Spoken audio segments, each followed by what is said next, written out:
ज्या दिवशी नरेंद्र मोदी यांनी प्रधानमंत्री पदाची शपथ घेतली त्या क्षणीच काश्मीरमध्ये सगळ्यात मोठा हल्ला झाला। तीच युती आणि तीच दांडू, तेच गृहमंत्री जे आधी 5 वर्ष पूर्णपणे अपयशी ठरले, तेच संरक्षण मंत्री राजनाथ सिंग ज्यांच्याकडून काही ठोस कार्य झालं नाही, तेच अमित शहा, तेच मोदी, तेच रक्षा मंत्री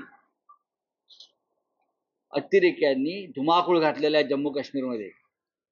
आणि अमित शहा हे देशाचे गृहमंत्री म्हणून फक्त हात चोळत बसलेले आहेत किंवा फक्त राजकारणामध्ये व्यस्त। अमित शहा देशातल्या निवडणुका,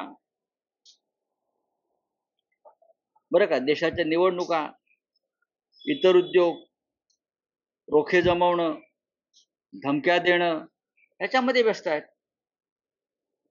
आणि देशाचे दुश्मन मात्र मोकाट आहेत। अमित शहा आपल्या राजकीय विरोधकांना दुश्मन समजतात। त्यांनी आमच्या जवानांची हत्या करणाऱ्यांना देशाचे दुश्मन समजलं पाहिजे। दर दिन अब हमारे जवान शहीद हो रहे हैं, दर दिन। बस अब कीर्ति चक्र देंगे, किसी को ये चक्र देंगे, उसे कुछ नहीं होता। हत्याएं है, ये जवानों की हत्या दर दिन चल रही है।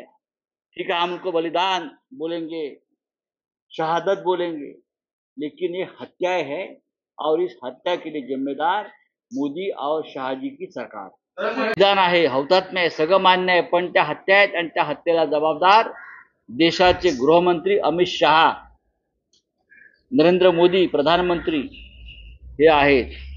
थोडी जरी लाज आणि चाड असेल, नैतिकता असेल, तर नरेंद्र मोदी यांनी अमित शहांचा राजीनामा गृहमंत्री पदाचा घ्यायला हवा।